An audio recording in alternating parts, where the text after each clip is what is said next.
Hello, and welcome to this special edition of the Bilgecast. I'm here with Sam. How you doing, Sam?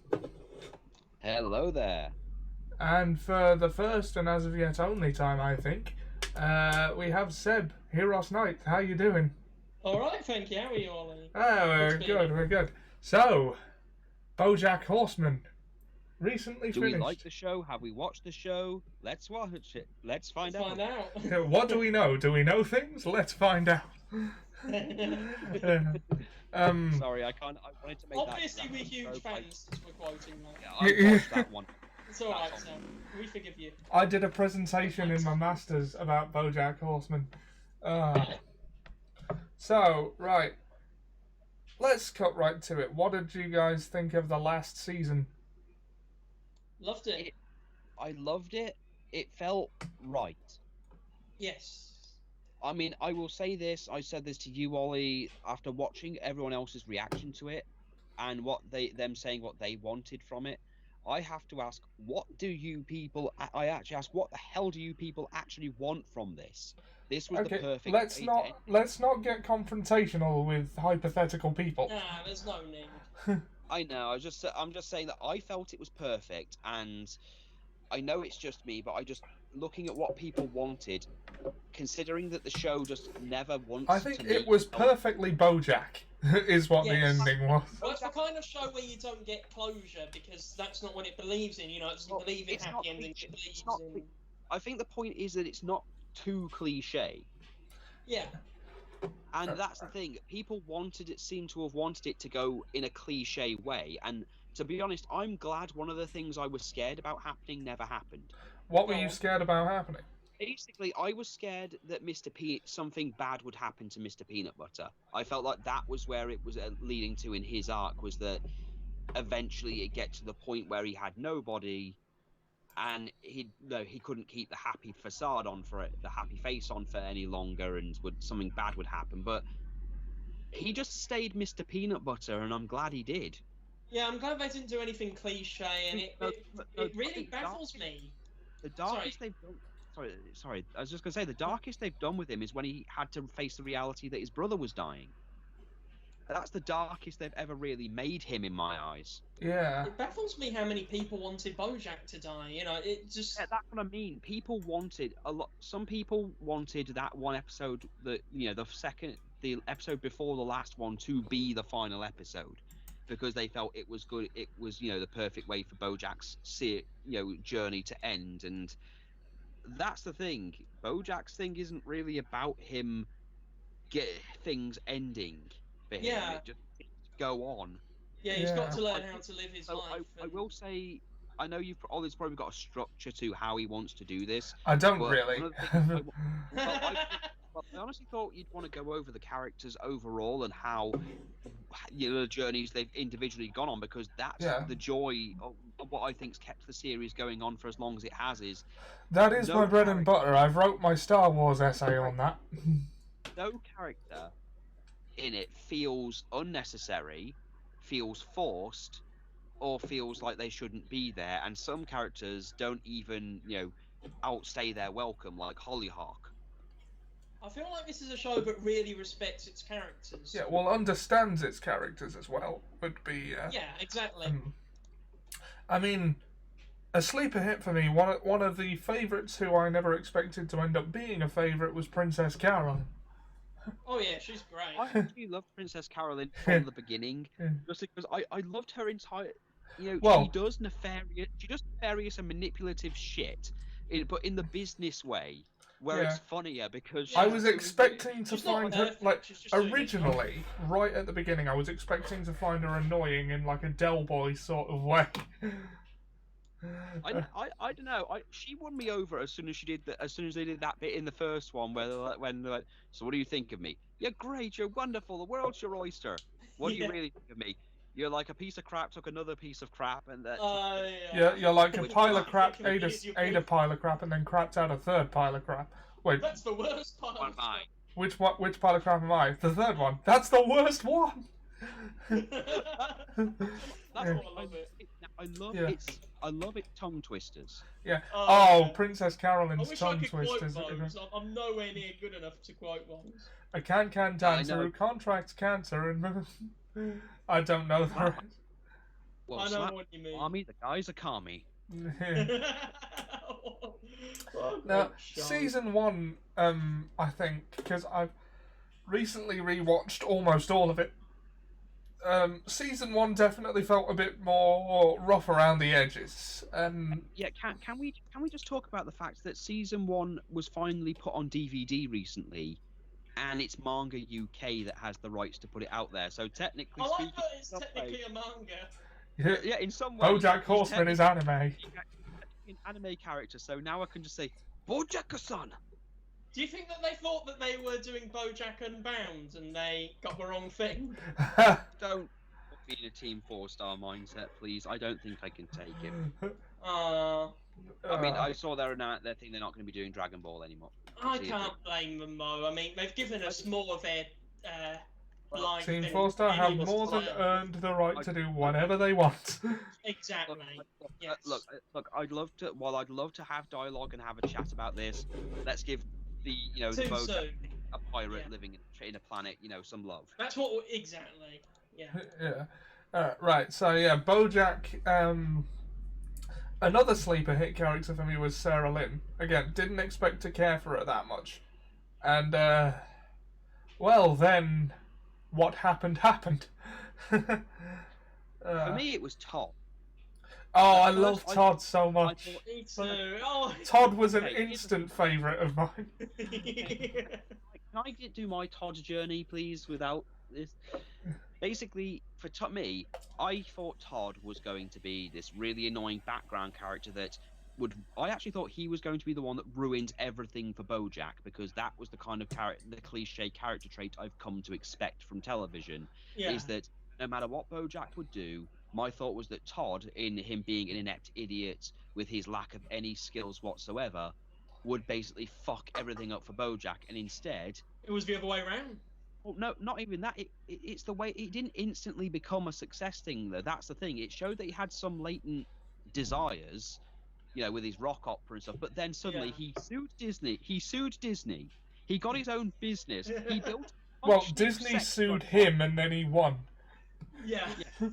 He made a sex robot that became the CEO of the company and got promoted above him. And what? I think the ultimate thing of him. I still love that. I think that when it comes down to it, the quickest way I can sum up Todd is the situation from the last season where he dealt with his dad, and he just said to his dad, "Look, things just happen for me, okay? I don't want them to, but they just keep happening." Like, no, that's not how life works. Life doesn't just happen to you. And then he witnesses a situation of this is just what we've come to expect from a Todd situation happens in front of him, and he's had to know how to deal with it because they're robbing a kidney factory. So by all by all logic, they should be arrested, and he's even willing to throw himself away to save his son. And the guy's just like, "Oh, you little scamp, here, have it." Oh, there's one moment in one of the recent episodes that I love where he's doing that marshmallow test, and then that guy barges in and says, "I'm the chief of the university or whatever. You've won the university." And then we think it's just going to be like another sort of Todd event where he ends up in charge of something, but it turns out it's just someone doing LSD experiments and he's hallucinating. I loved that. Yeah.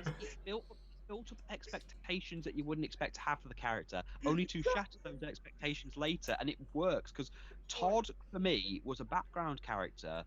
But as soon as he left BoJack, especially, I mean, you saw eventually started to see that BoJack. He saw that even he, someone who literally does nothing with his life, sits on a sofa. He can even see that BoJack is toxic. And to be fair, while BoJack isn't around, he gets 2 successful businesses that he sells off and makes money from. And then accidentally gives it all to a waitress. Yeah. Really well when he moved in with Princess Caroline and they became friends. Yeah, and Princess Caroline, I liked her journey mainly because at first you see her as the just the agent and stuff. That's another woman that BoJack dated, and it just hasn't worked out. But there's clearly something there between them, even if it's not really romantic anymore. But then you just see how stressful her life is, and how competitive it is. The fact that you see idiots being promoted above her. I Yeah, like if the you way remember. things ended for them. You know, I think that ended quite well. I liked her and Judah, and to be honest, the bits that hurt me the most were probably because I'm in a relationship now. It's the fact that she kept miscarrying, and Yeah. her only hope was that she had the belief that because her mom wouldn't stop having kids, that she'd somehow have kids anyway, and the fact that in her future she keeps having the dream about her future, and that's Oh, what that she Ruthie episode was just beautiful. You know, it's just Yeah, so hard to watch as well. It was. you can see that underneath everything, she is still, for lack of a better term, still human. Yeah. But she's put so much of herself into work that she cannot comprehend anything outside of working. And I'm Like, glad she she can't- found her balance in the end because you know it's clear that you know it keeps her going and it's what she enjoys doing, but also that she's got to make time for other things. It's easy to let the healthy job become your relationships. life. Exactly, and she found a sort of a balance in the end where she realised that she does enjoy working and she enjoys working more than most people do, you know, but she's still managed to find a healthy relationship, which was linked to her work. Yeah, I ship her and Judah so hard. Yes, Like- yes, I think they're perfect for each other. Yeah. I love Judah. Oh, He's Judah. fantastic. I love all these characters. Right, guys. Like- Guys, give me a second. I'm Yeah. gonna have to go grab a bin because it looks like I forgot to grab. I thought I grabbed my recycling bin. It turns out I haven't, and it's getting windy, so I'm just gonna grab it. Oh, We'll God, keep yeah, it's gonna things be going windy while when you're it's gone. windy. Yeah. Yeah. So yeah, I think, Ollie, what do you think? Because I don't think anyone's asked you your opinion yet. What? Of the last season. And you're hosting this, yeah. Sorry, Jack says, I'm glad you agreed to do this without me. Jack, you haven't seen the show, have you? This is, Leslie thinks we're talking about BoJack Unbound. What? Oh no, hold on. What's wrong? Hold on. What's wrong, Ollie? I've got the wrong title and description. Ollie, are you okay? Are you okay? Are you okay, Ollie? Yeah, I'm alright. Ah, good. I was beginning to think you weren't okay. You've been hit by, you've been struck by a smooth criminal. I know. I just went to get it so it doesn't fall into any of the cars. Right. Okay, guys, I'm back. Hi, Sam. Yeah, Is it sorry, it's just Hirosknight? getting very windy up here. I'll put you in hold. Okay, right, so... Sorry, what did I miss? Hold on. I've got to redo the title and description because something went wrong. There's something wrong. I just watched STP episode. What? What No, is I'm not STP? interested. I'm only here to talk with you. STP Star Trek episode 3 and Picard! 4. It's Oh! Star- Right, okay. What did we think? Did we think things? Let's find out. Let's find out. Well, yeah. I mean, I saw your message earlier. It's like you said STP was depressing you, and I was like, well, I'm sad Sir Terry Pratchett is gone as well, but we've got to move on. Yeah. Yeah. Look, I have heard mixed things about Picard and that they're doing the one thing they shouldn't be doing, which is giving the Borg a backstory. Okay. Because that didn't fit Right. last We're time. getting a bit off track here. We were talking about. I was saying that Somewhere. this is like some of the best characterizing in an adult cartoon I've ever seen. Oh yeah. And it's like, and also it looks quite good, doesn't it? It's not badly drawn. Like normally with adult-oriented animation, it's ugly as sin. That's the one thing that's put me off Big Mouth. I don't know if it's any good. Look, my thoughts when it comes to BoJack is we're talking about a show with anthropomorphized animals, talking about certain adult situations. Oh yeah, real life situations that other shows are terrified to touch. Yes. But a lot of the subject, I think it needs to be said right now that a lot of BoJack's Horseman's subject matter is very relevant to a lot of people now, and a lot of television shows, especially before BoJack, it was a taboo to touch these subjects because the idea of selling shows that were about had depression or that like the subject matters involved were just something that they didn't think people would want to watch. Yet I hope that it makes it easier for other shows to talk about these subjects and do it well. I think, I mean, if we need to use BoJack Horseman as a jumping off point just to go, well, this show's done this, so why can't we? It sets a good benchmark. I think family enough that she doesn't want to see it dramatized again. That's understandable. And that's understandable. I respect that. That's why I always, whenever I watch BoJack, I always watch it while she isn't in the room. But she understands that I do enjoy it because I too can relate to certain things. Because I like the fact that this isn't a situation of a rich celebrity or someone that wants to be famous or anything. The trope of that, because BoJack has money, he has a successful career. It's him dealing with everything else as a character, and sometimes making the bad decisions. I will say I didn't think much of his mother until much later. I don't think you're meant to, though. No, the justification and everything, where you see, I don't know, some of the stuff. It's still inexcusable behaviour, but now we have a reason, we have context behind it. I know. I mean, I'm sure we'll get to that bit when we get to it, but Diane's bit to begin in the first season, I saw her as the voice of reason. Like she was because she was an outsider to the. Let's just call it for now, even though I know it wasn't this before, like halfway through the series, the Hollywood lifestyle. Yeah. She wasn't that, so she was an outsider looking in, and trying to help, and also trying to help BoJack do his thing, and of course the end of it result was he didn't like the book, then demanded she do it again, but then she leaked it through BuzzFeed, which I'm sure is a joke somewhere. Do you know what I really liked about that storyline? You can sort of understand it from both sides, because you can empathise with the way that BoJack feels, but also Diane was sort of right to do what she did because it helped BoJack in the long run. It did in the long run, but it becomes a repeating pattern of behaviour. I've noticed that when something doesn't go her way, her answer is to basically air it all online. Yeah, I mean, which never ended out well for anyone. It does make that whole joke, that whole thing of you can't handle things, so your answer to everything is to air your dirty laundry online. And that is, I know the jokes at the time, they were tackling subjects as they were happening, by the way. Oh yeah, it's like the whole Me Too movement. They tackled the Me Too movement as it was happening.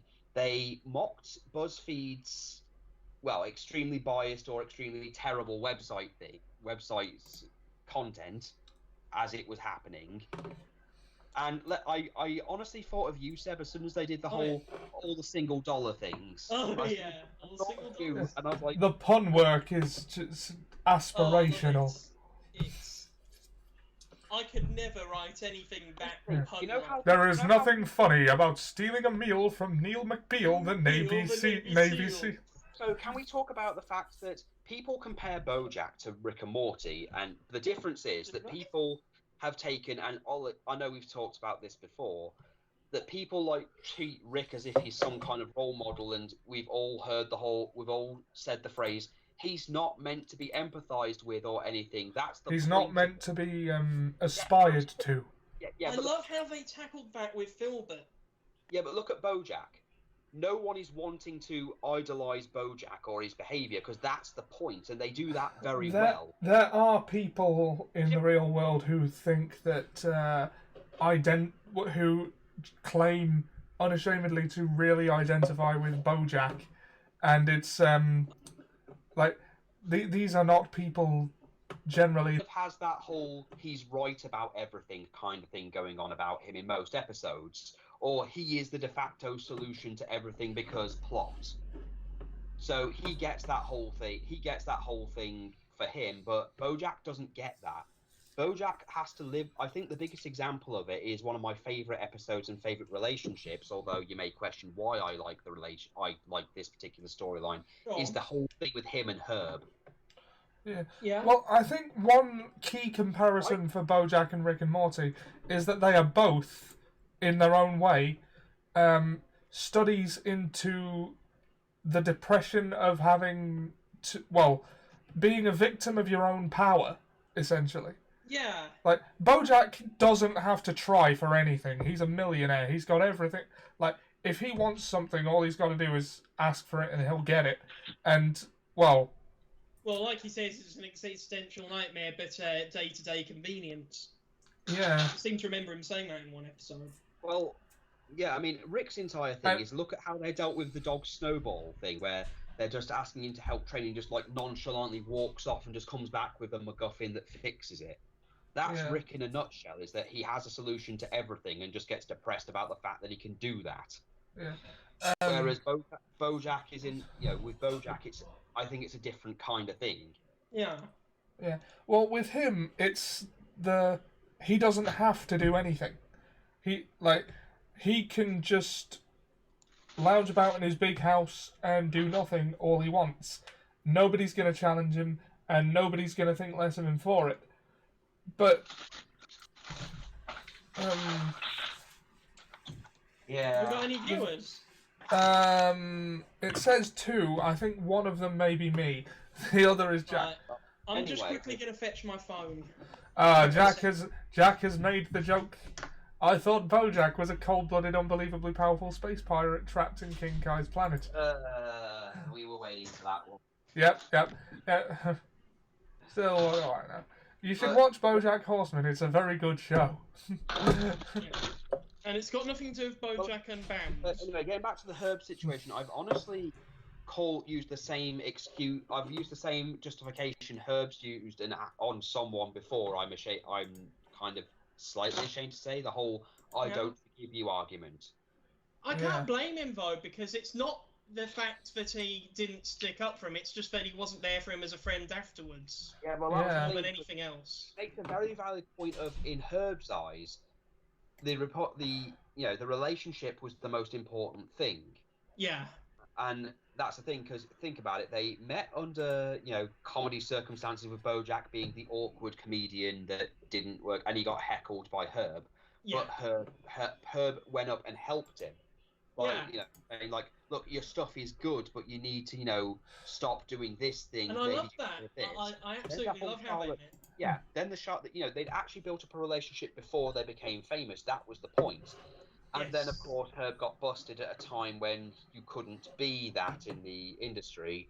And now we found out that they basically called a bluff on BoJack to try and turn him against Herb by saying, the show can go on without Herb, but, your career is just starting. An interesting thing about that Angela character is it's actually revealed that she is a lesbian, so it turns out that she was a hypocrite as well, but she did what she did so she could keep her job as well. Wait, did she just fabulous moolah this entire situation? Yeah. Dear God. Well, I think it would be prudent to establish how each character has grown. Oh yeah. Over the course of the seasons. We've mentioned that Todd has gone from him sitting on the couch to he's had a very interesting, and honestly, it never tired me out. I don't know about either one of you two. Yeah. No. It never tired me out. Him and Mr. Peanut Butter. Oh, they're perfect. Poor Beercat. I still hear that joke in my head. Oh, wait, what about that song? In a while. No, don't play that song before. It'll be okay now, but now it'll just be really bad. The subject matter. Oh, I love that. Yeah, it's Cats in the Cradle, but don't listen to it now. The lyrics are way too relevant. I love it. Beercat does not want to be there, so they're effectively This will kidnapped. go perfectly from my perspective. Oh. It's also the fact that Mr. Peanut Butter and him just do all kinds of stuff that should not work. And in case of the Halloween story... Why don't we just enable each other? Yeah, well, that's like the Halloween store in January thing. Yeah. Also, notice how Todd... it now seems to be Todd's thing to present an idea and a situation using whoever he's with as a proxy for the situation. Oh, yeah. And that just seems to be his thing, like what he's done with his new girlfriend, who I am completely okay with this one, by the way. Yeah, I think that was a perfect end for this. I think every character has something you love and something you hate about them. Oh, yeah. Dealing with someone, human, you know. Yeah, dealing with someone who... Some of them aren't, but you know what I mean. They're human. The funny thing about it is that she's an asexual rabbit, and being around someone like my wife who understands so much about animals and has already told me about rabbits... Yeah, they're quite sexual beings, aren't they? Also her mother, in the background, even though you never hear her going, "Are we being robbed?" No, it's my boyfriend. TV show about robbers. I think we can all relate to that. What? Oh. Perfect. What a show. We won't see the likes of it again for ages, you know. It's just, I mean, unless Disney Plus picks up the company and they continue it as Bobo the Angsty Zebra. I didn't want to risk it with cheese, that's all. Did you get the hash browns? But I've just put them in the oven for now, so it's not all over the place. Then I'm going to turn the ovens on together, okay?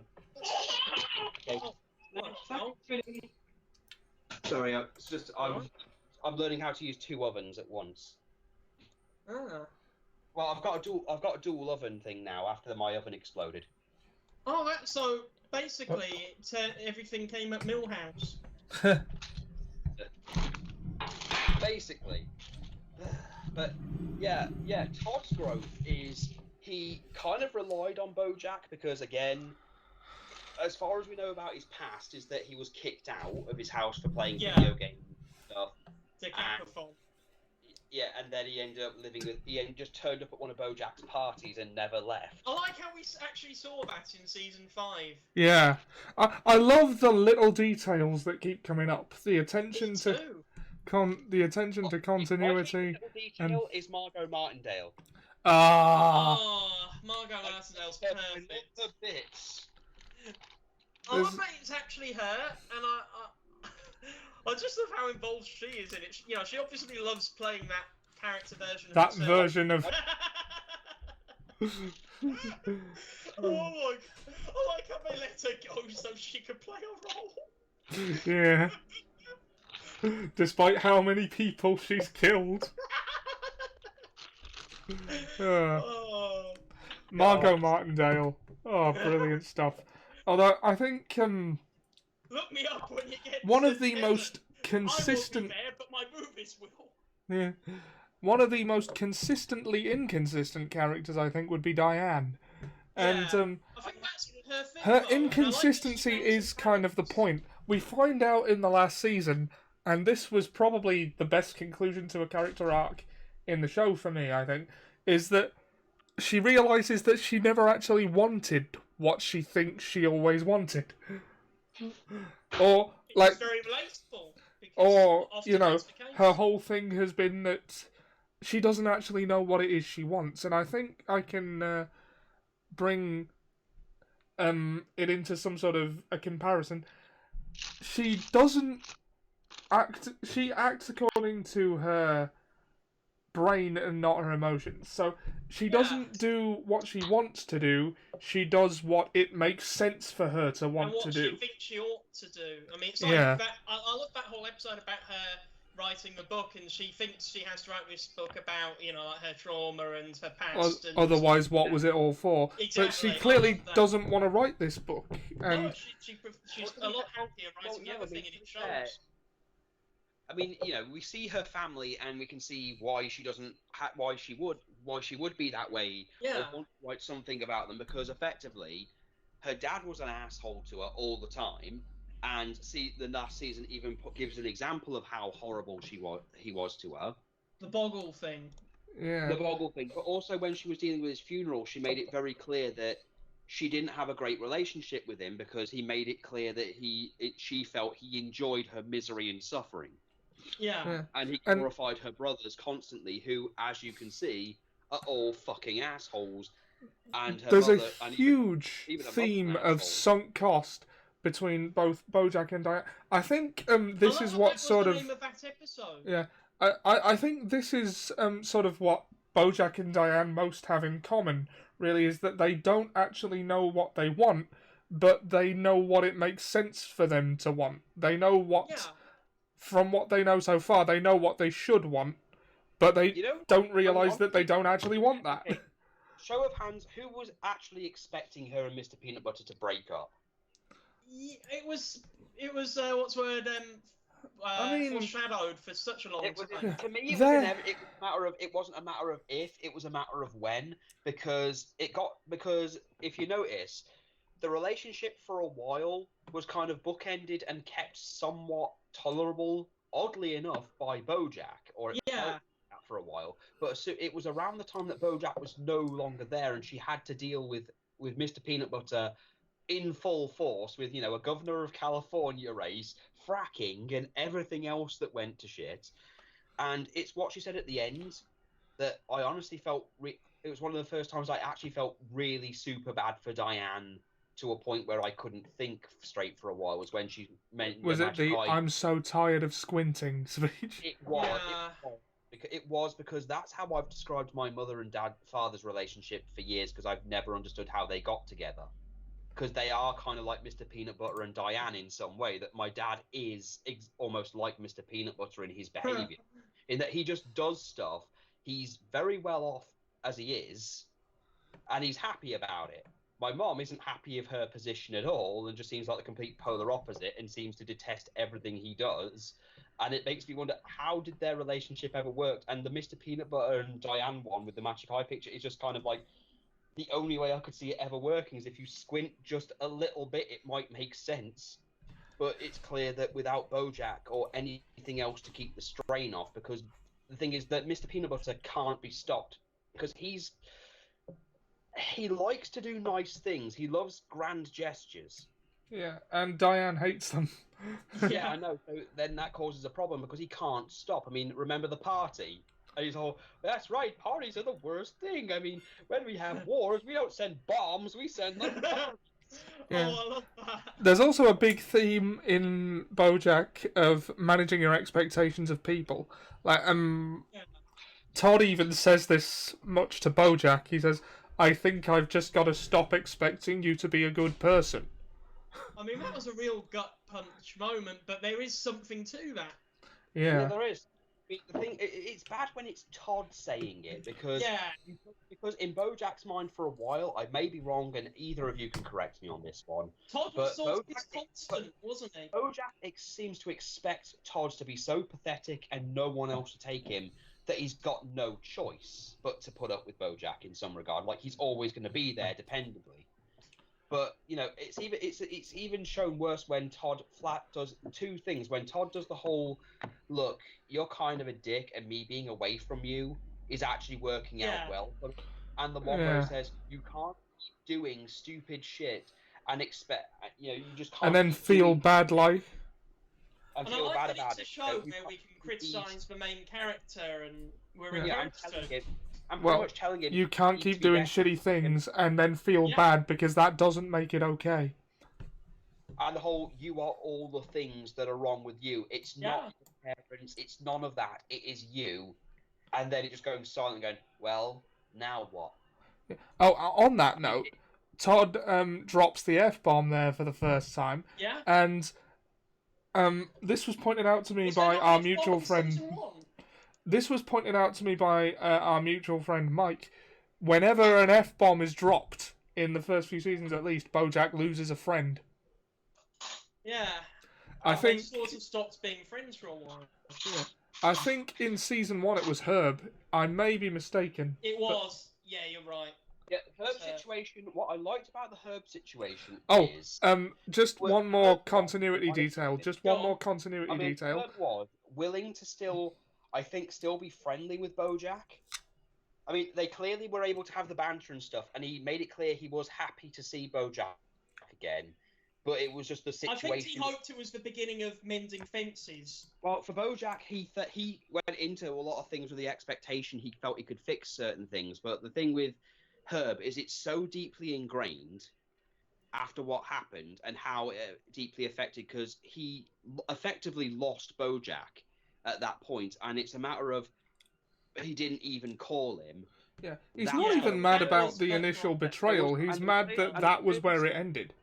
And there was clearly some malice, when they're fighting on the floor and mentioning and you're saying like, the show sucked after me, didn't it? Kind Some of thing. people prefer the later years. Yeah.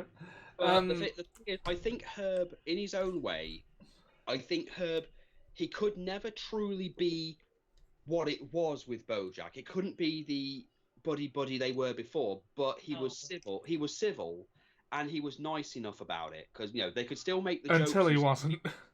until he ruined that one. I think he was just sincerely hoping there was a chance that BoJack would decide to mend fences and realise why what he did was wrong in the first place. See, BoJack has a massive guilt complex. This is one of his defining traits. And it's when he goes in and he just does the whole apology thing, and then you just expect something, and he just goes, "Okay, I don't forgive you." And and it's just when BoJack's like, "No, wait, you don't. I said I was sorry.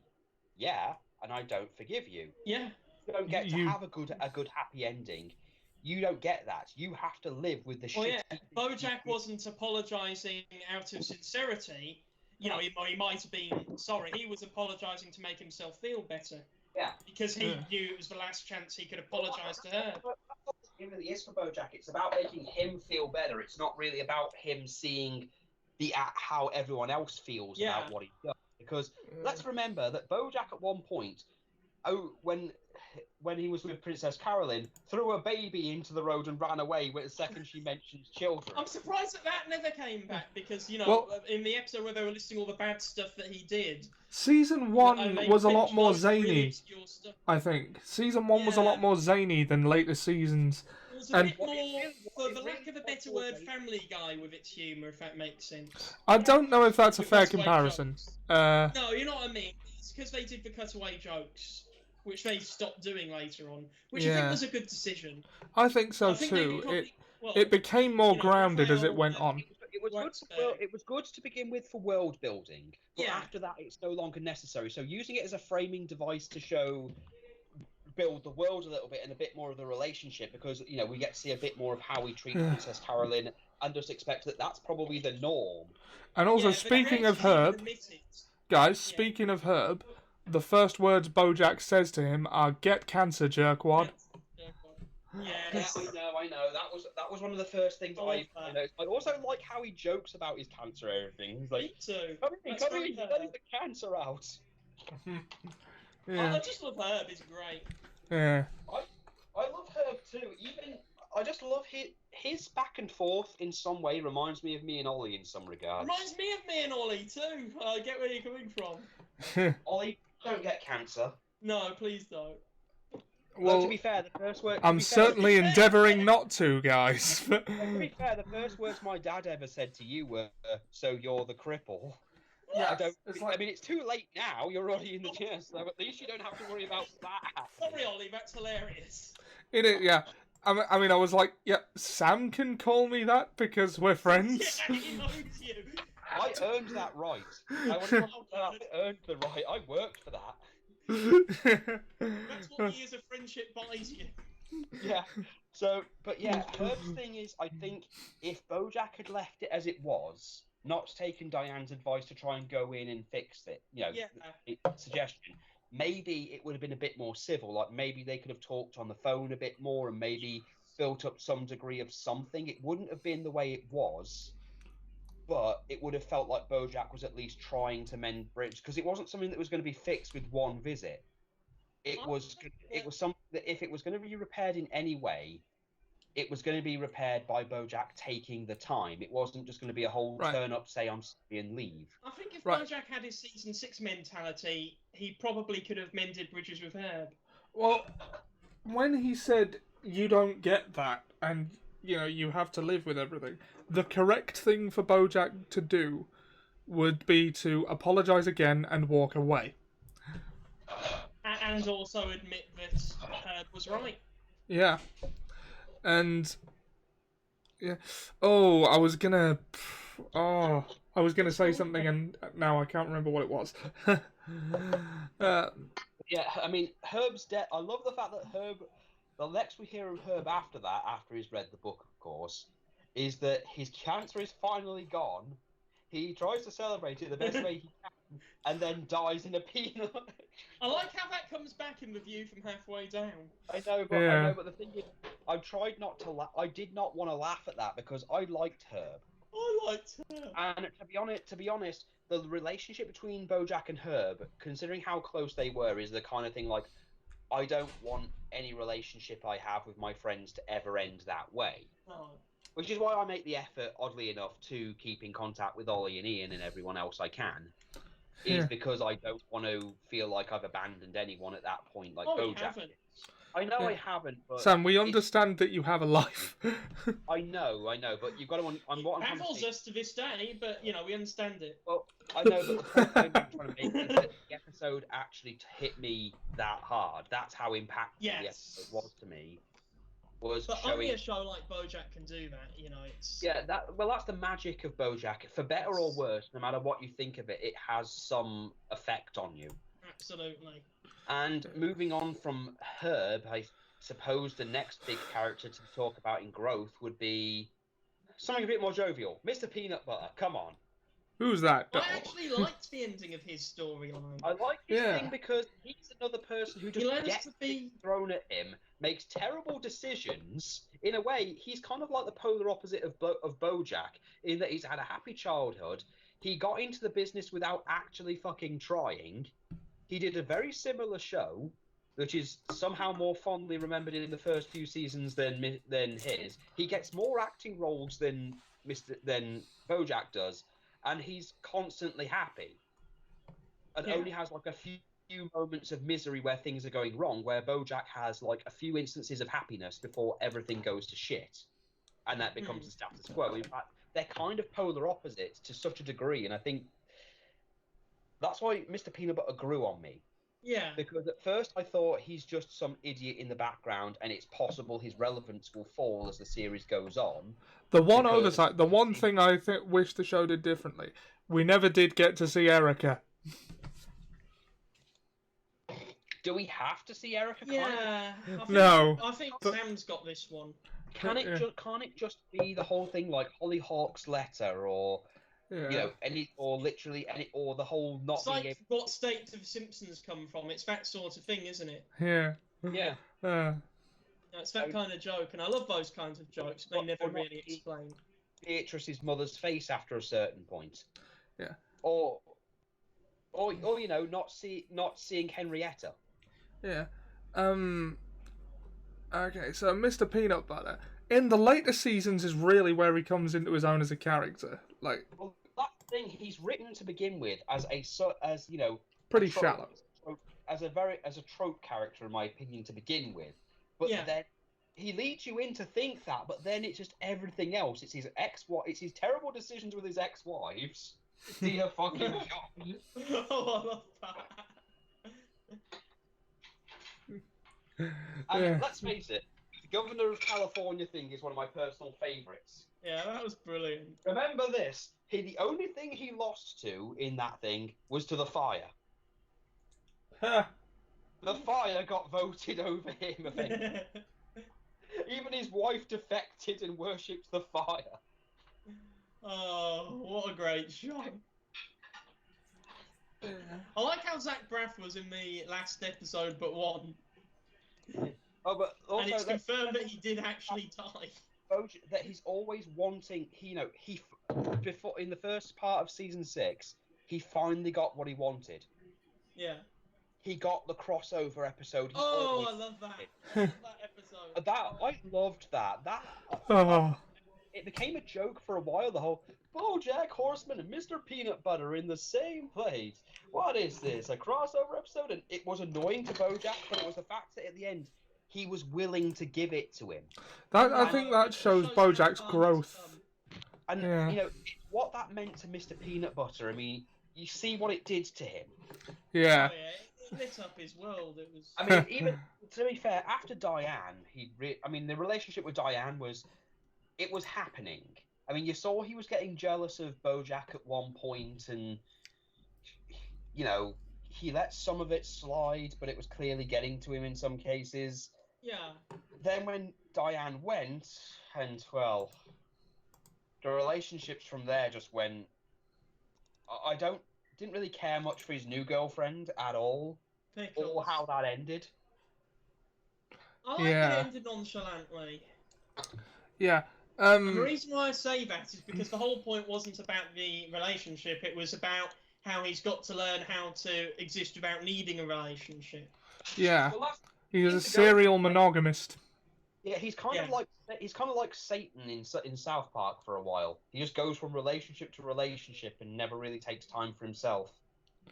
And it's not till the end of the show that he actually learns to exist alone.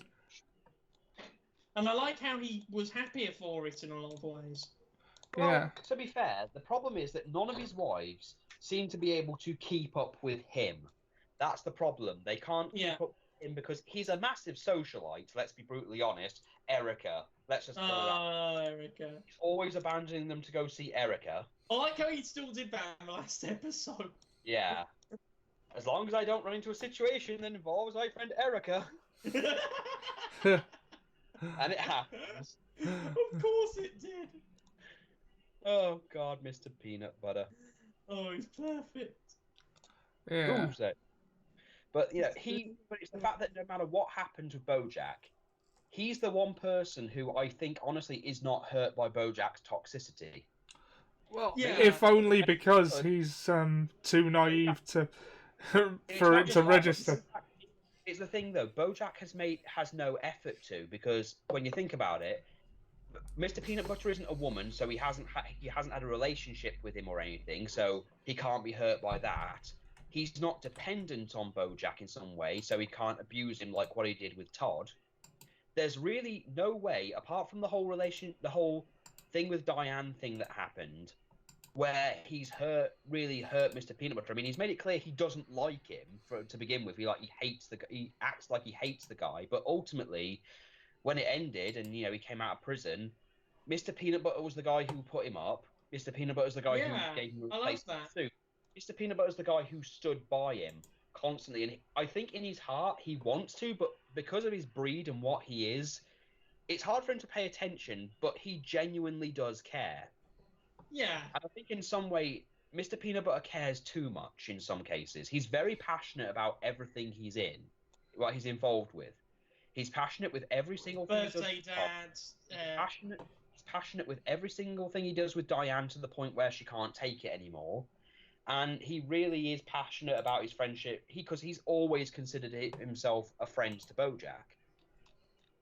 And I think he does take the whole being a good friend at the worst of times thing very seriously. Oh, yeah. So, I think, he's the wholesome character of the series, in my opinion. Yeah, and I like that he's not infallible, we still know that he's not perfect, and... Yeah. He's a good dog. He's a good boy. Yes, he is. Well, we've at some point, of course, got to talk about Sarah Lynn. But I wanted to save that till you were ready to talk about it because I have my thoughts on Sarah Lynn. Everyone has their opinion on Sarah Lynn, and to be honest, there was a key thing I think they missed out of this season to mention. Yeah, I'll lead into it with a more wider sort of lens to start with. BoJack as a show has always, first and foremost, been a lampooning of celebrity culture, or a commentary, I think, not so much a lampooning, a commentary on celebrity culture. Jack does not have an opinion. Watch the show and then you will. He's not seen it. I like how Jack was that concerned, but we might go without hearing his opinion on the subject. BoJack is one of those shows where you can't just watch a season or two of it and get it. Well, you can, but it's really actually quite consistent like that. I don't want to sound like a cult leader, but you really need to dedicate your time to looking into it. I think it's fair to say that the first season isn't the best representation of the show as a whole, just because it is such a cautious start. Well, no, it's setting you up with, a light slap on the ass to begin with before it, puts on its boots with and then it becomes a very emotionally intense series. Yeah, it can be hard to get through at times. Not because it's bad, it's really good.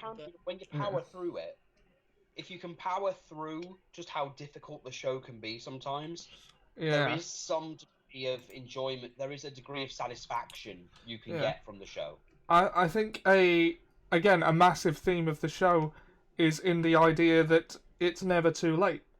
Because and that's what made the last season so painful for me, because BoJack was finally getting better, and he wasn't just making a show of getting better to make himself feel good. He actually was turning himself around, and everything just went bad. And a pig and a man in an ill-fitting suit ruined it for him. Yeah. I actually liked those characters. I was a bit annoyed by them at first, but I ended up really liking them. I like the fact that they commented, "Why do you talk like this?" Oh yeah, that was great. They're not even from anywhere posh, so they don't understand why. You also never see her husband, and they never do that whole thing of the other reporter having feelings for her. Yeah, they just sort of drop that where it lies. Well, to be fair, Ollie, they weren't important. Yeah, exactly. They were important to the point that they had anything to do with BoJack's situation. They were important in the same way that Vincent Adultman was. I mean, the downfall of BoJack, you can always interpret where that mouse got most of her information. I still like to think she got her information from Hollyhock and from Charlotte. Right. I think to understand what the show really wants to do with these characters, you have to look at how they relate to BoJack. Because in the case of Diane, I said earlier that a thing that she seems to have in common with BoJack is that she doesn't actually know what she wants. And they touch on this when they're trapped underground in the fracking room. She in the fundraiser when the house falls underground.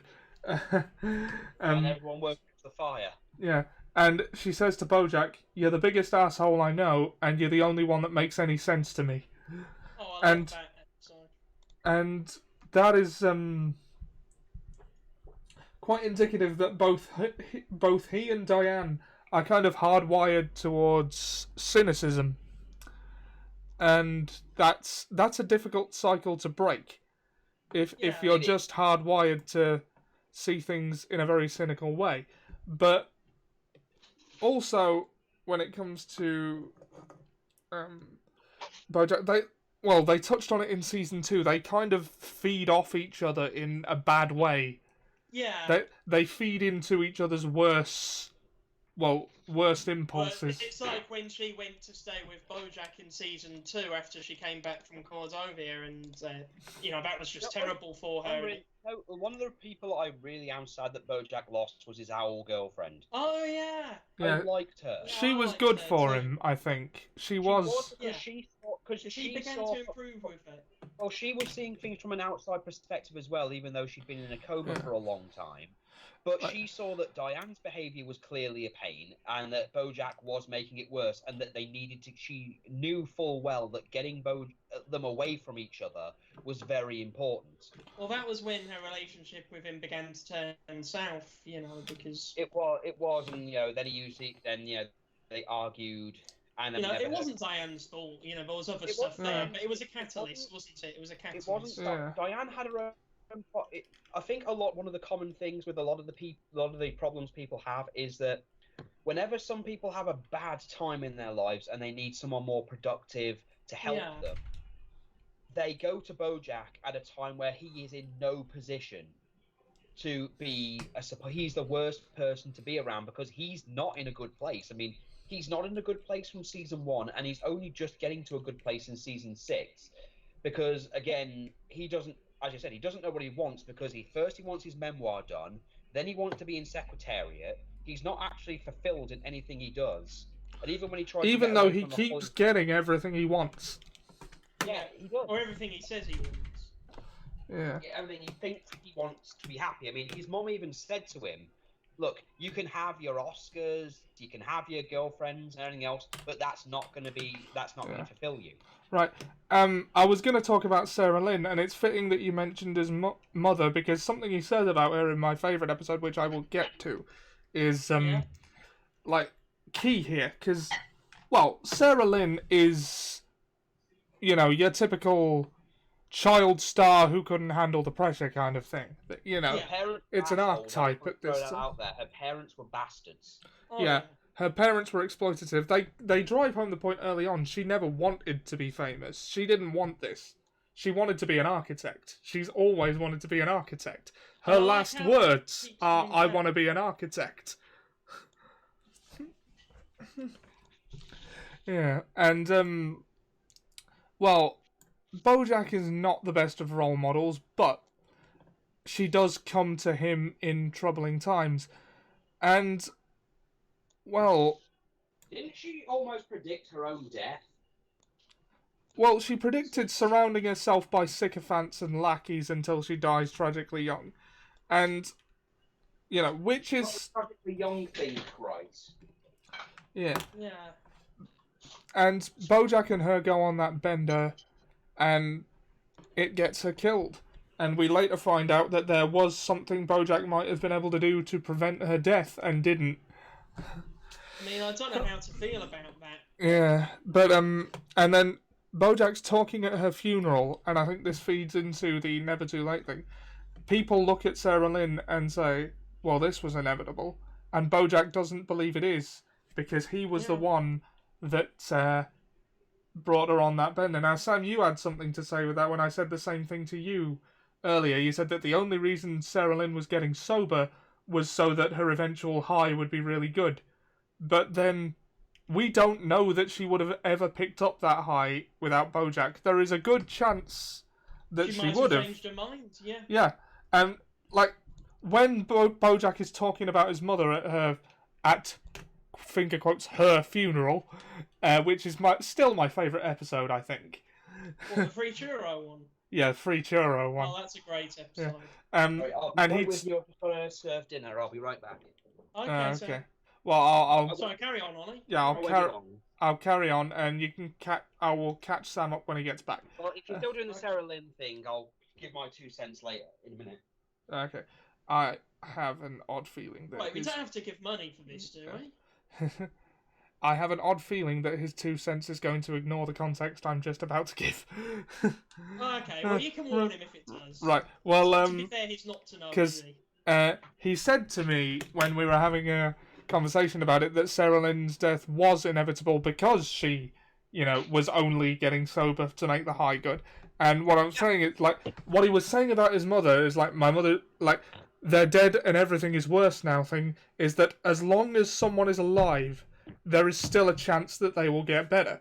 Yeah, And like how he said he always hoped that she'd do something or say something to make everything right. yeah, and like even if that wasn't possible, and the thing, Still that small amount of hope. and that For me, Sarah Lynn was basically Macaulay Culkin. Macaulay She's a victim of Macaulay Culkin syndrome.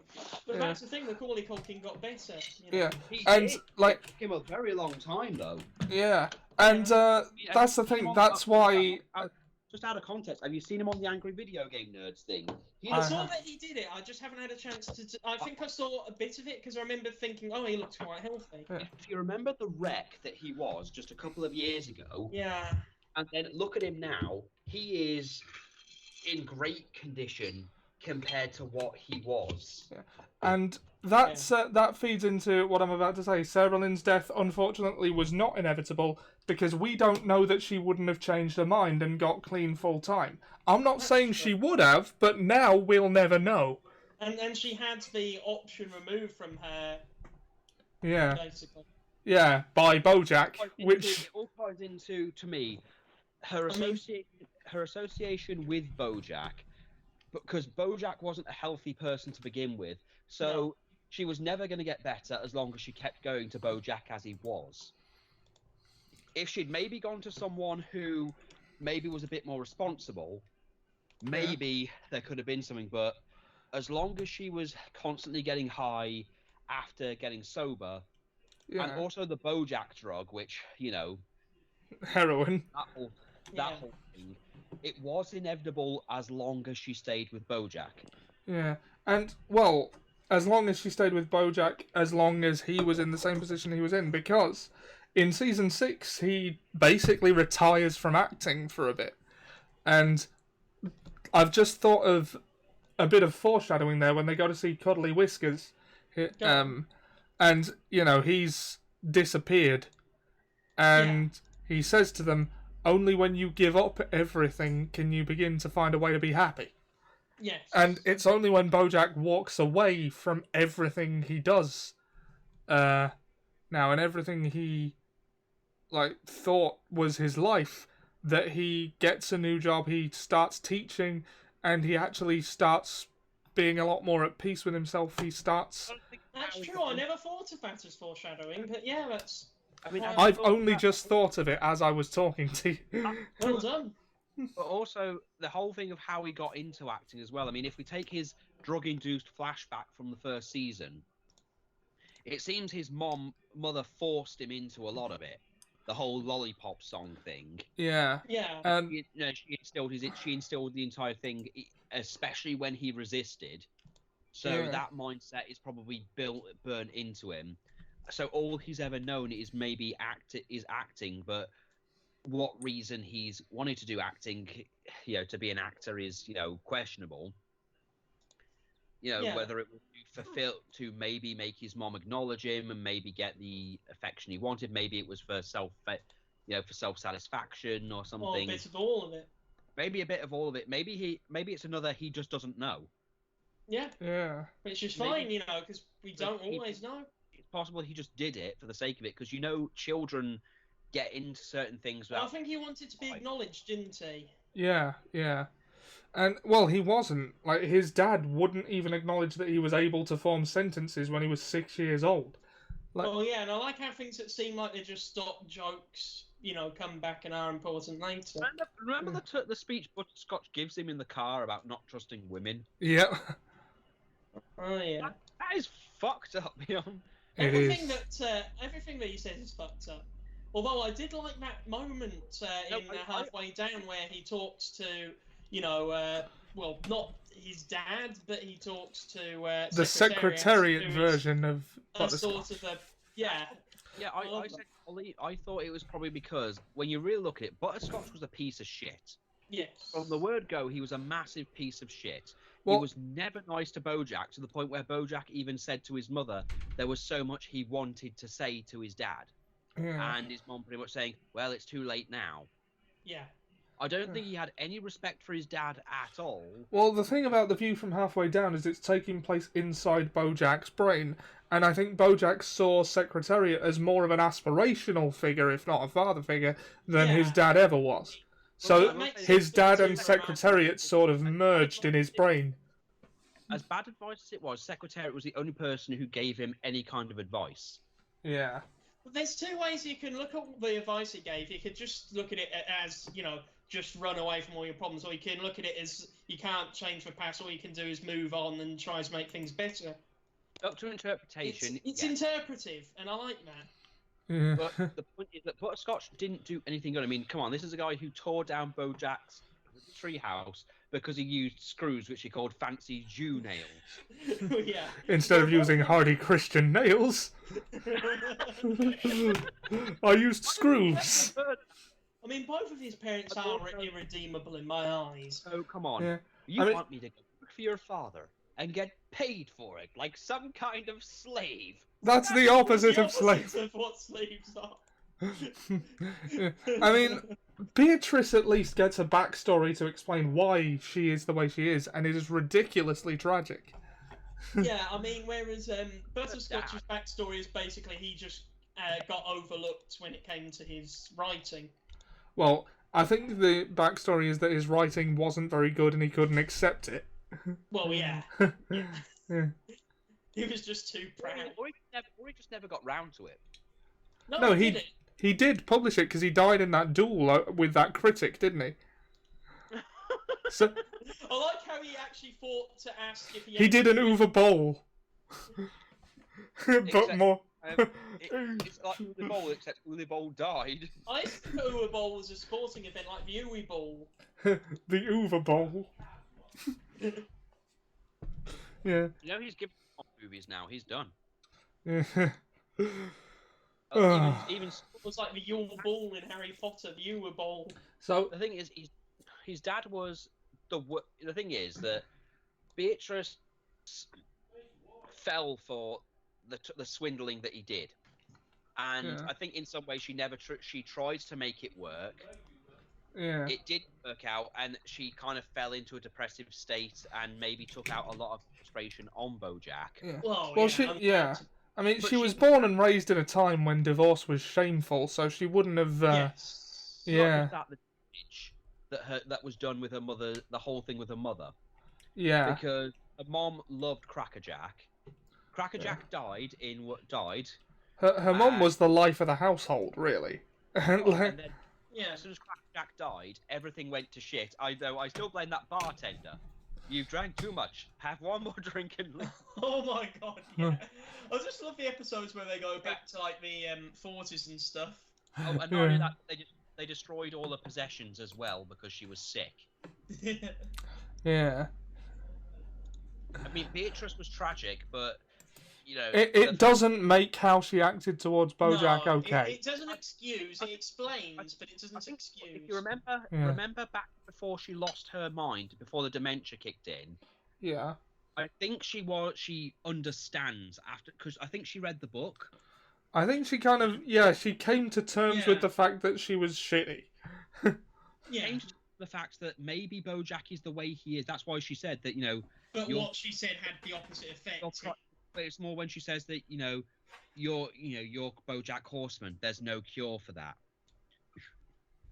She's fully aware. I think she's fully aware that he's damaged because of what she did to him. Yeah. And the book maybe hammered it home to her. That, she. I mean, that's why I thought BoJack has been espousing and absorbing the message for so long that he can't be changed, that he's irredeemable. And it takes 6 seasons for him to unlearn that. And then, by then, it's too late for him. When Beatrice does that whole thing and she talks to him when she's still sane and she comes to the realization that maybe she was a shitty parent. No, maybe about it. She was a shitty parent. But that's why I felt that there was no need for BoJack, his dream of wanting her to suddenly gain a little bit of sanity, remember him just so he can say, fuck you. There was no need, because it's possible she's already gone through that whole, oh shit. But I like how when he finally does get the chance to tell her off, he decides not to. It's because he looks at her and she's terrified.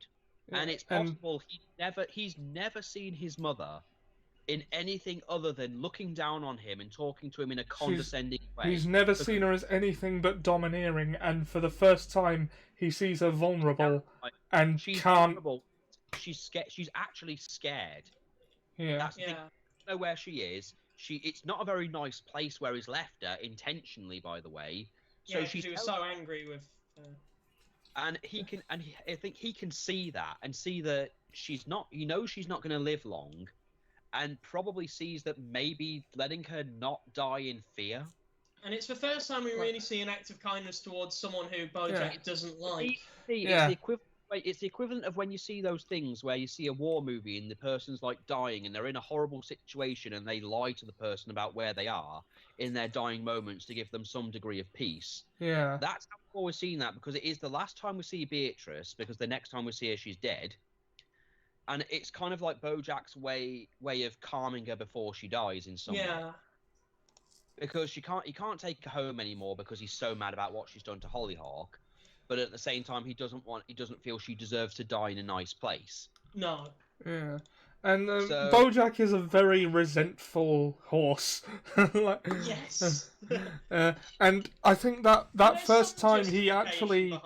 There is, but I think that's the first time he actually lets go of that resentment and, lets a kernel of humanity, for lack of a better term, come through. I thought you were going to say a kernel of truth. I thought you were making a reference to that Broadway play in season 5. I love that. My thought. I will rescind my thoughts on the whole Sarah Lynn thing. You're right. It wasn't inevitable she was going to die. Yeah. It was likely. I'll grant you that. But there's still the free will. Maybe she could have made a different choice. Look, based on her behaviour, based on everything that was going on at the time and the situations that she kept getting herself into, especially going back with BoJack, it was a very slim chance she could get fixed. Yeah. But But yeah, it was still a chance. It was still there. I will accept that point there. I will go back on my word and say yes, she could have been redeemed probably. Yeah. She was like Becca, to use BoJack's own analogy. I love that. I love that. That's what losing a parent is like. It's like Becca. Well, think of his relationship with the other kids from that show, because Sarah Lynn's the only one he had a really massive relationship with. Well, we don't see much of the other girl from Horsing Around, other than that she puts on a British accent for no good reason. And for a show that does so much for its minor characters, I'm surprised that she never really came back in any way. Well, there's so many minor characters. Like the whole thing where it comes out in the public, all the bad things that BoJack did. I expected something unexpected, like for her to, say something good about him or something like that. Yeah. Oh my God! When that second interview comes and he thinks that what's her name, it's just classic. Sharona. Sharona, the hairstylist, has ratted him out. Her into the bus. Yeah. So heartbreaking after. Yeah. Especially since she didn't say anything. And also since he just mended fences with someone who he thought he'd never be able to. And that was sort of making up for the way he could never really mend fences with Herb. Yeah. In a way. The thing is, there's a lot of information she could have gotten. I mean, there's the whole situation with Charlotte, because it's been very clear Charlotte does not forgive him for what he almost did. I mean, BoJack never in a million years would have suspected that it was Dr. Champ because of that whole subtle legal thing that he probably should pick up. There's also probably the thought, I know it's the small one, but there's also a chance that maybe Hollyhock gave it some degree because... But he wouldn't want to believe that, even if it wasn't the thing. Hollyhock's disappearance... Oh, guys. ...who began. She was very uncomfortable with him being close to her. Sorry, I lost you for a second there, However, guys. she was willing to give him the benefit of the doubt because from what a girlfriend said, he was a good teacher. And it's from what came out in the second interview that tipped her over. I think, well, it's possible she contributed to that one in some way. It's possible. I just read it as they got everything from Dr. Champ. But I read it as it's possible they got it from... Well, Dr. Champ will have a lot of information to spill. Well, he knows everything because he said that BoJack's told him every story. Yeah. But again, after that, Hollyhock just doesn't answer his phone, sends him the letter, but it's, obviously he doesn't read it and keeps calling her, so her number gets disconnected, so she's probably gone forever at this point from his life. Yeah. I mean, we don't know exactly what the letter said, but we can take from context what the gist of it was. We know what the gist of it was. We know it was enough to push BoJack back to drinking. Right. I like how subtle they are with that, though. It's like he doesn't immediately grab a beer. You see that time lapse, and then you see him holding a bottle of beer that was given to him. And then in the next episode, in his dressing room, you see him filling a glass with vodka from a water bottle. And when someone comes in, he covers it with his coat. So, he's clearly drinking again. I missed that the first time. The covering the glass of vodka with his coat thing. As soon as I saw it was a water bottle, I knew because water bottle was sort of a symbolism for, his drinking before. Yeah. But, I think the fact of the matter that we can take from this now with BoJack is that he's now at ground zero. You see, I've said to Ollie before, the thing is that BoJack is afraid of getting out, and part of the reason for that is rehab really only works well when it's in a structured environment. BoJack doesn't really have a structured environment outside of prison. So once he's out, I mean, he'll probably make a lot of money from that horny unicorn movie. Yeah. And it answered roughly how rich BoJack was, because. He had a nebulous amount of wealth before. Yes, that's a good way of putting it. The $5 million to Sarah Lynn's bastard parents basically ruined him. Yeah. Basically, not that one didn't hurt him so bad. It was the whole Xerox of a Xerox comment that ruined him. Yeah, I did like that. Yeah. And they'd already sold his house. It's the fact that they'd sold his house without even informing him. That it had already been sold. That was very bold. And everything in it as well. Yeah, so he literally has nothing. Yeah. So he's not now. He doesn't even have horsing around anymore. So we can assume that he's accumulated roughly just under $100 million over the course of his career. Yeah. But the point is, now he's got nothing. He hasn't even got horsing around anymore because they've now made sure he can't make any more money off it. Yeah. Although they did pay him off with a one-time lump sum. So. Yeah. So, he's still got his wealth. Well, it depends how Well, much. he's got something. Yeah. It depends how much they've given him for it. They've never been that specific with that, though. Again, BoJack's... All we knew about BoJack's financial situation was that he was extravagantly wealthy. He bought a restaurant to impress Diane in season 1. As he was the kind of person that could do that. Not only that, the whole buying a game for Todd, buying the game for Todd thing in the most. Mr. Peanut Butter ended up buying a restaurant, by the way. Yeah. Oh, and the boat. Don't forget the boat. And the boat. Yeah. He bought the boat as well. Yeah, he bought a boat. And what did happen to the boat? Did Mr. Peanut Butter buy the boat? No. I thought that's what you were saying, Sam. What did happen to the boat? I'm gonna look this up. Ollie, didn't Martin Martindale? Yeah, Margot Martindale stole it. That's right. Yeah. With the giant Todd head. Only in BoJack would that make sense. Todd. Todd.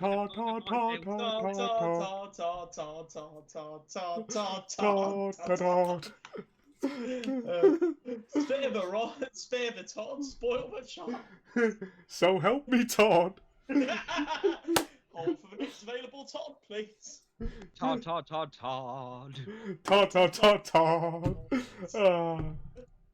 But yeah, Todd's Todd medley. Just all of things happen to Todd. Yeah. That's probably the best summation of his character arc ever. He fails upwards. I love Henry Fondle mainly because not only is it a knock on the Harvey Weinstein thing, but it's just the fact that it gets promoted without his knowledge. He just comes in one day and suddenly they've handed the CEO thing over to it, and no one takes any of its sexual advances as sexual advances. And it's only when it starts saying non-sexual things that they start jumping. I loved that. And I just love his reaction when he's on the news and he goes, Henry Fondle is a sex sufficient power. And when you say sex robot, you mean metaphorically, right? And he just looks at them and goes, no! No! To Todd, Henry Fondle was alive. Yeah. Although he did say low battery, it is never acceptable to threaten an employee with battery at any level. Whether it's low or not. But it's the fact that Todd killed him. I know people have said he just destroyed a machine. It wasn't alive. No, to Todd, it was alive. Yeah. He talked it and treated it like it was alive. I think it's sad that cost him his girlfriend at the time. I think Henry Fondle was indicative of that phase of Todd's life. Well, that's the thing. Because as soon as he did it, he shed his suit and got back into his regular clothes and just walked off. Yeah, he was... Todd's growth is... He probably grows the most out of everyone because of the amount and also the least.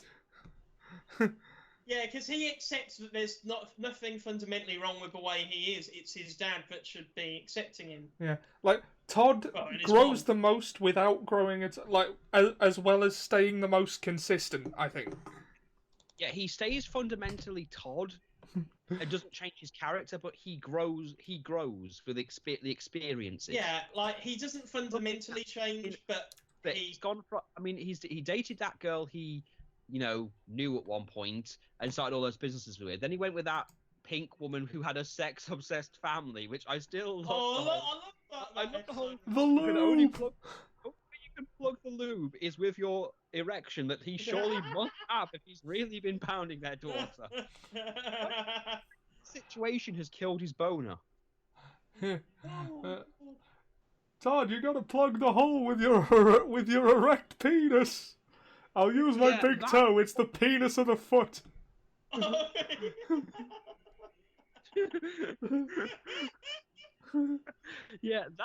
that escapade alone was just fucking hilarious. I do like his new girlfriend because I did like the rabbit girl thing. Yeah. I like that Todd just he has something now. He has a stable relationship with someone who compliments him rather than tries to change him. Yeah, I like that as well. Yeah. Because she doesn't want to change Todd, as the other girlfriend he had did. Because of everyone's expectations, because the way that his dad's the perfect example. He has that expectation that Todd needs to do all this to impress him. But the thing is, Todd's done more than his dad ever will, without even trying. I mean, come on. Well, Again, becoming the CEO of What Time Is It Right Now? Who can honestly say they've been sued by Disney and won? His dad will never have anything like that, and again, I actually really like his dad as a character. Yeah. Witnessed Todd stuff happening. Yeah. Yes. Hold on, guys. The stream health is a little low, so let's slow it down a second. Okay. Because you know in your own mind this isn't how it should work, but when you see it, you can't deny it. Yeah. I mean, he sees Todd stuff happening, and he can't deny. If this happens regularly, and Todd acts like this is just how it is, how can it? It's like if in his own head he's got to be thinking, if this is how it is for Todd all the time, what's the point in even trying to get him to improve? Yeah. Well, it's not even that. I think Horseman. And I like how he tries to understand Todd later on. Yeah. Like especially in the second half, he's really accepting of Todd. Although I did think the whole reason his mom couldn't talk to him was ridiculous. But I liked that Todd was not so stupid that he just accepted it. Because if you know the early seasons, you could trick Todd in the easiest way possible. Because Todd, here's something interesting. Early Todd wants something to do. Yeah. He wants something. That's why he's like, oh boy, a quest. Hooray! A tusk! If you found him if you wanted him out of the house and told him you need to find a very specific type of blue sock, Todd will go out and find that blue sock while also running into other escapades.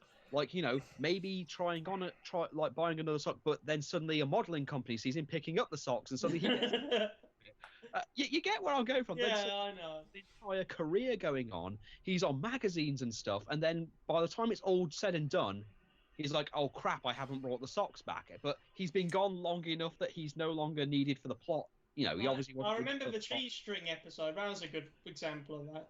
Yeah, but the point is that when Todd Emperor Fingerface. Oh yes. Yeah, but the point is, you can have Todd disappear, like get rid of him in a way like the equivalents to the Percy Jackson go look in the forest for donuts thing. Oh, wait, and it will turn into its own entire arc thing for him and work, and you can still do the story that's going on. That's what I loved about Todd, is that no matter what menial thing you did for him or what stupid thing they could give to him, he could make chicken shit into chicken salad basically and beyond. In fact, he could probably turn chicken shit into a grand buffet with a TV. I don't know. I don't. He just makes weird things that shouldn't make sense. Like, remember when he sat down and drank some bourbon and spoke? Oh yeah. Yeah. I like how he was acting like he was drunk and it wasn't even alcoholic bourbon. Yeah. In the Underground episode, Diane is drinking Guten bourbon. Also, there was Guten bourbon in this new season, like in the second half of season 6, but I can't remember where I saw it. But I remember spotting it and thinking, "Oh my god, that's brilliant!" It's an urban German bourbon. I do love how that comes back. Uh-huh. Everything in BoJack comes back and it's glorious. Oh, wonderful. If you also look at the jury in the last episode. Daniel Radcliffe's there. Neil McBeal. Jack says, hearing the number of times you said depressing, it seems that this show wouldn't make me feel any different than I do on a day-to-day basis. It would contextualise that feeling, though, Jack. Yes. Yeah. That's the thing. I know this is a foreign concept to everyone of the last 15 years, but context is important. Yeah. It's not just depression for depression's sake. There are layers. There are layers to the depression. Yeah. Yeah. And in some ways, it shows. Apologies, the Jack. wrong The way- stream sort You of wouldn't think buffered it, for a but bit, it's and I didn't actually see your a comment. surprisingly uplifting show. You wouldn't think it. Yeah. To me, the terrible stuff of BoJack, like the horrible, depressing stuff of BoJack, is usually uplifted by the hectic lifestyle of Princess Carolyn, to the point where even I'm sometimes going, fish. In my own. I love that you do that.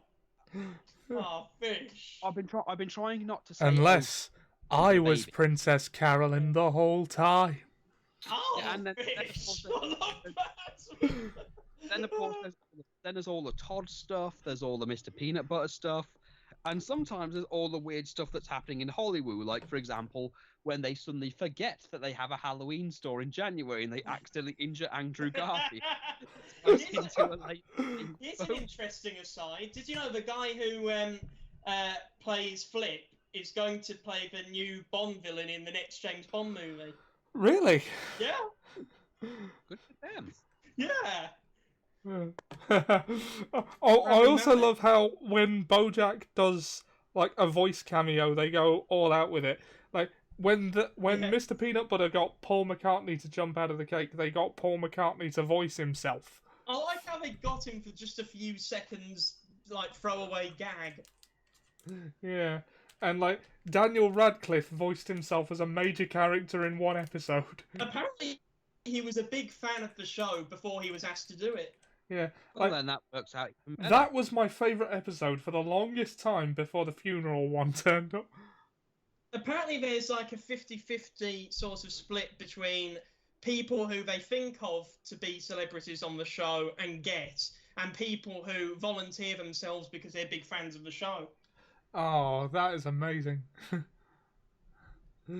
Yeah. Oh, and BoJack's one last burn, no pun intended, to Daniel Radcliffe. Yeah. Oh yeah, the Elijah Wood thing. I love that. Yeah. Elijah Wood. Elijah Wood. I like how he was just petty in the competition and he threw it just to piss off Daniel Radcliffe. Yeah. I'm gonna say Elijah Wood. And he burns the money even though it's for charity. And by the way, your girlfriend has a hooker name. It's not my girlfriend, it's charity. Oh. Bo. Yeah. Oh. But like that was one of the first. Well, that was one of the most screamingly funny moments, I think. Like, there is stuff that is conceptually hilarious, like J.D. Salinger and everything about him in the show. I'm J.D. Salinger. I'm J.D. Salinger. Like, they wrote a dead author back to life to have him host a quiz show for some reason. I love how it's just hilarious and tragic at the same time. It's just so surreal. And I also love the meta joke that the way Vanessa Gecko is talked about before she's introduced, and with a name like Vanessa Gecko, and then she's human. I love Vanessa Gecko. I like that thing in season 6 where her bye shuts up the baby. Bye. Oh. Also, but one of my favourite jokes in it is where Princess Caroline says, we have so much in common, I don't know why we spent so many years hating each other. And I never hated you, did you hate me? No.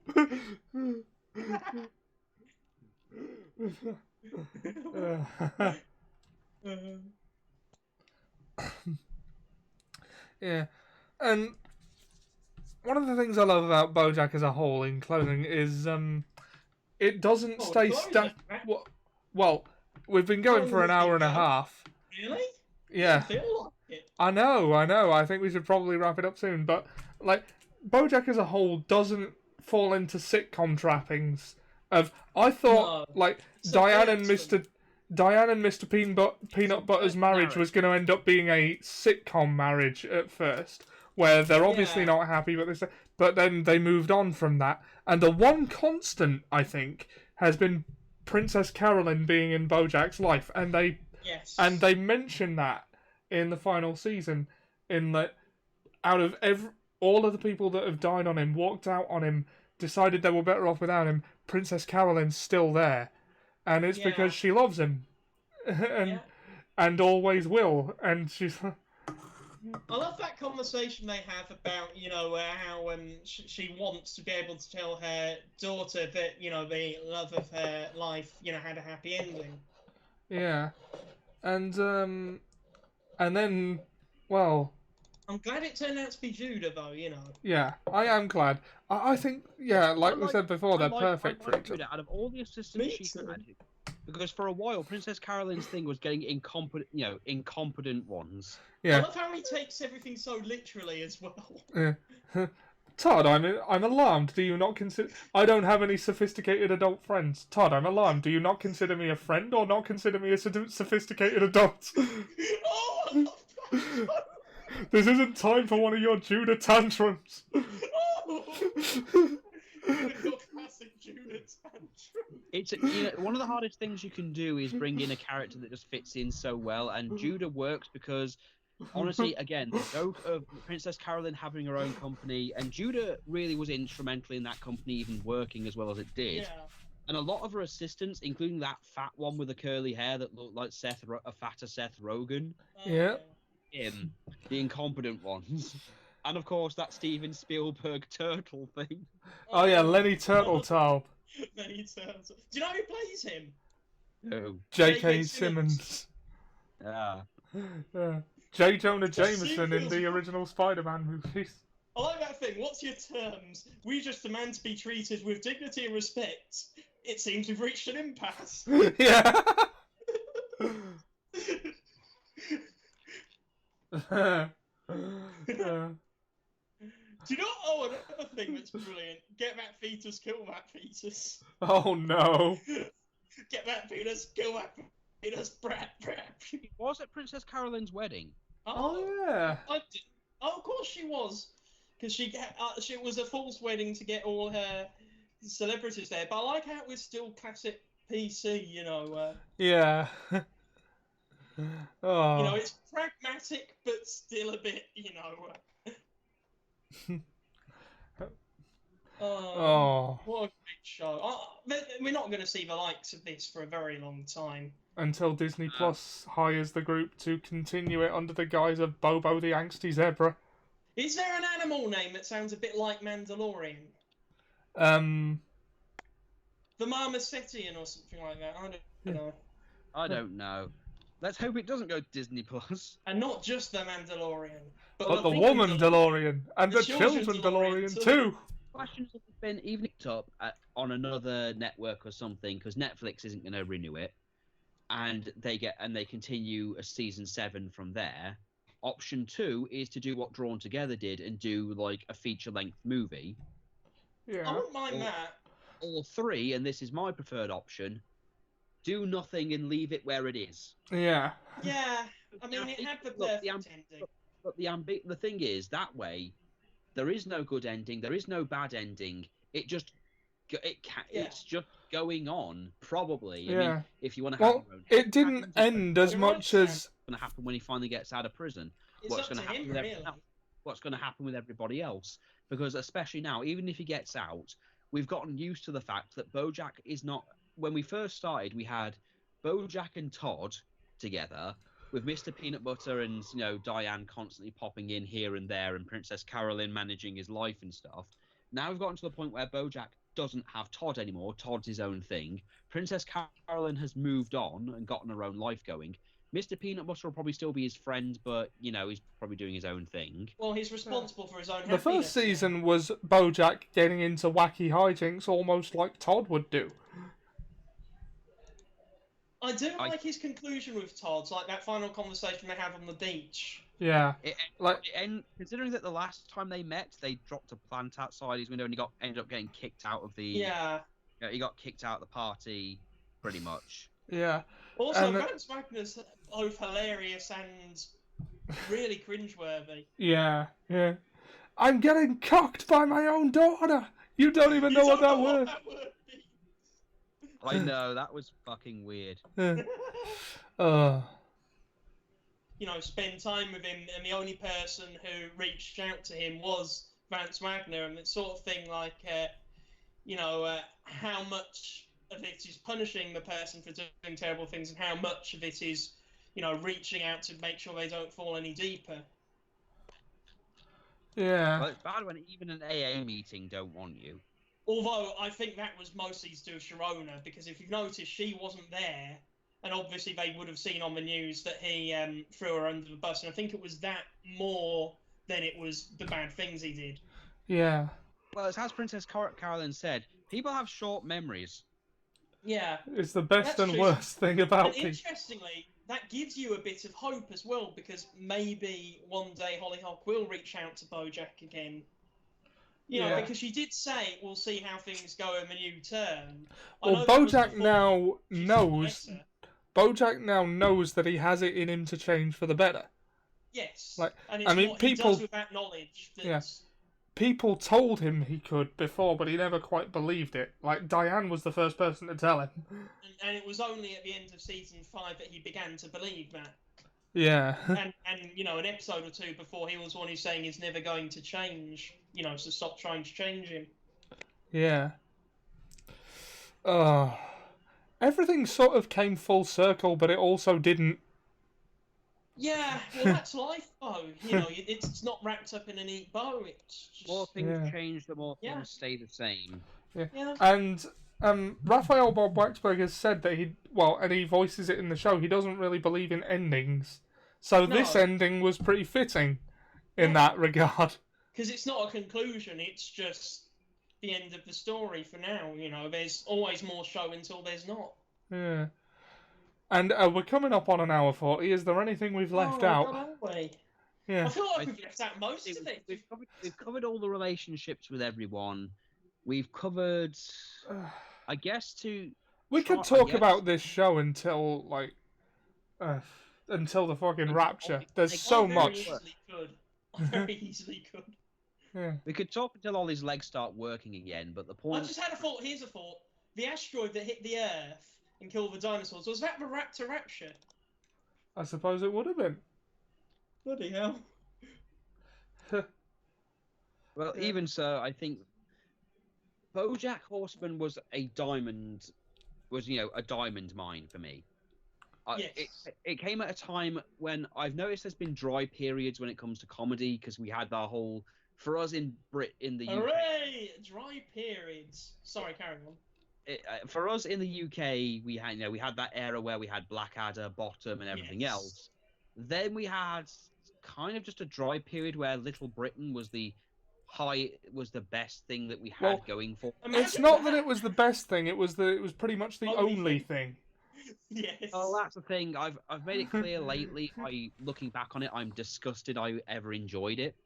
Yeah. I'm not snobbish towards shows like that, because it has its good points and it has bad Well, my issue is more the fact that we went from quality of the 80s stuff, and then we have stuff like BoJack Horseman, and then you see how lazy that Little Britain actually was, and go, In fairness, I'm not going to say in Little Britain's defence, because I'm not going to defend it, but, they're comparing apples and oranges, really. Well, we're comparing a show that did one joke multiple times over and over again. Yeah. And the line was always, hey, let's insult this thing for existing. Were there any actual jokes in BoJack? Yeah. There are. Well, there's the one that... the joke isn't so... Oh, the obvious jokes would be, look at these people as animals and the puns in their names and shit. Yeah. But that's more low tier stuff. It's all the other stuff that's dressing, isn't it? Everything is so woven into the narrative that, there are jokes in it, but it's so woven into the narrative that you could be forgiven for thinking there weren't. And every joke's sort of a meta joke in a way. It's just like you said. Like you could honestly say that the comment of "What do you want? We want to be treated like adults." Well, it seems with respect. Well, now it seems we're at an impasse. That's a joke. Yeah. For the fact so I didn't mean are there any jokes in BoJack in the strictest sense. It's like it's a very unconventional comedy show, is what I meant. It's very surreal, and the emotional intensity of it is a great juxtaposition with how colourful it is, and Yeah. I don't think it would work so well if it was live action. I think it would just be too real for people if it was. Do you know what I mean? God. Yeah, The everything intro, about the it intro alone complements everything else. Yes. The intro alone is just something that it feels uneasy for me, but at the same time, it's enjoyable.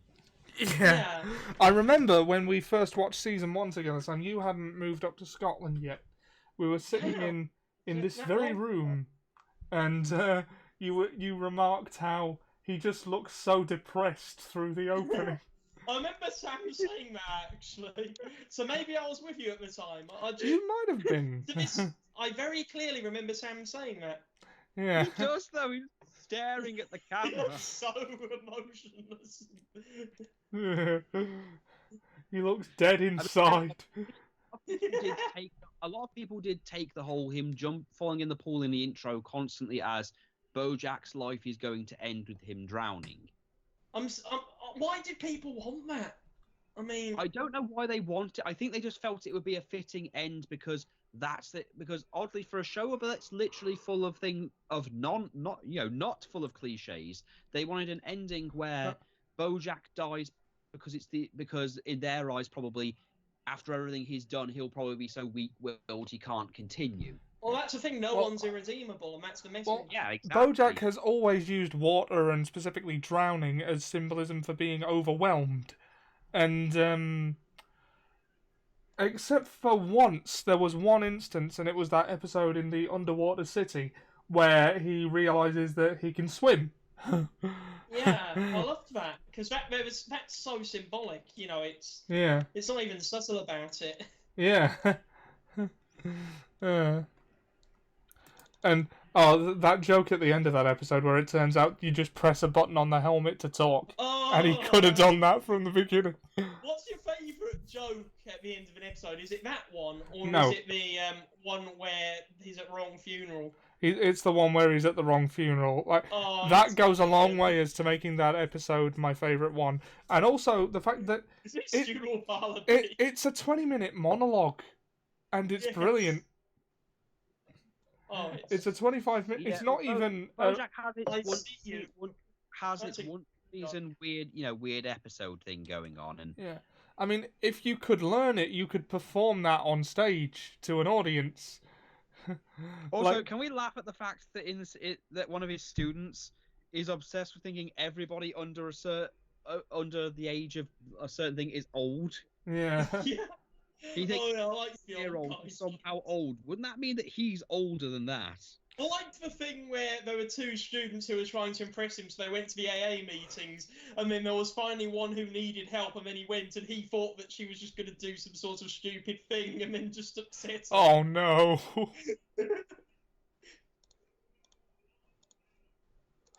But I love all the red herrings, because I thought that might come back, like, I don't know, she harms herself in some way, and they all blame BoJack for it or something like that, but it was just a throwaway joke. It does like to subvert its narrative. It does, and I love that. Right, we're at 1 hour 45, and I think we'd better wrap this up. I agree. Yeah. Wow. What a show it has been. Yeah, BoJack Horseman is over, and everything's worse now. Yeah. I mean, I'd be up for doing like a series where we talk about one season per episode. Let's do that. That sounds great. You know what? Let's do a thing. Let's just do a thing where we maybe rewatch a season, come back, and just talk about it. I'd be up for that. I mean, with the benefit of hindsight, it will make certain things a little easier to bear because you know, as you said earlier, sometimes it's hard to get through. Not because the series is a slog, but because it hits you in such a way that it's really just. It's emotionally hard. Yeah, it's a very emotionally intense show. Very.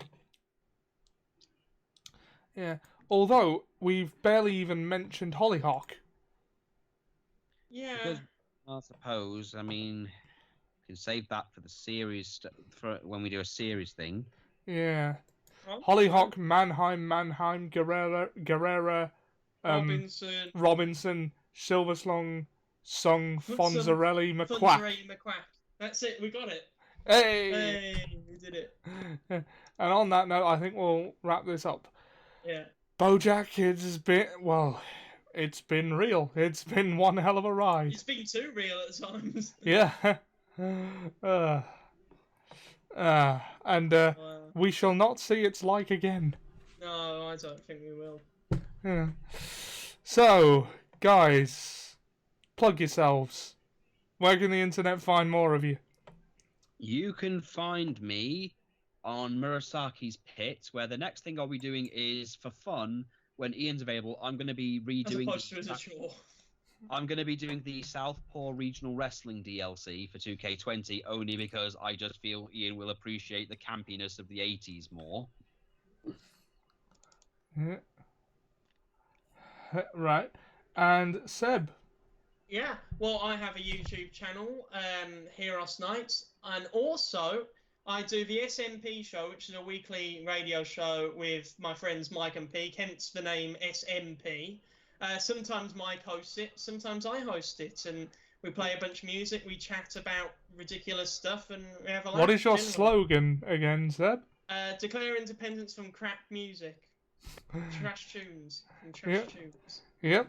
And, he also, used to do misheard lyrics videos. Those are quite funny. Yeah, some videos I used to make. Yeah. You know, it wouldn't really take that long for you to make another one of those. I get the hints. I get the hint. Like, aren't there about 3 that we talked about you doing? Anyway, that's enough of me browbeating you. Alright. On behalf of your subscriber My base. brows are so beaten, I feel like a Neanderthal. Yeah. But he also streams Hearts of Iron 4 sometimes, and Euro Truck Simulator. Ages, but Ollie, we should get together and play a multiplayer game of that, because honestly... As soon as I learn how to play it. Well, no, we learn as we play, is what I'm saying. You and me, like, I take you under my wing and, like, show you how to, do things. Yeah. I remember once you were streaming Hearts of Iron 4 and you didn't turn the stream off and you thought you had. Oh, yeah, So... I was sort of singing to myself and humming and making silly noises, and I didn't realise anyone... I like how, one clocked onto the fact that I wasn't meant to be streaming. Yeah. Well, it's a good thing you didn't alt-tab to porn, isn't it? Well, as far as I know, you didn't alt-tab to porn. Yeah. As far as I know, you didn't alt-tab to porn on a YouTube stream. It's a good thing I didn't. Did. At least, yeah, you didn't dark side fill us where you were still on stream and then masturbated on it. That is a thing he did. What? It has happened. It has happened. I wasn't listening 100%. Oh, I just yeah, said apparently... masturbate. Basically, Darkside, I said, at least you didn't do what Darkside Phil did, where he was starting a stream and he didn't turn his camera off, and then he masturbated on stream on YouTube, and then when he'd finished, he saw the cameras on. I was like, oh. Sounds like that would be something that would happen if Louis C.K. had his own YouTube channel. Don't encourage him. Anyway, yeah. Let's play with myself. On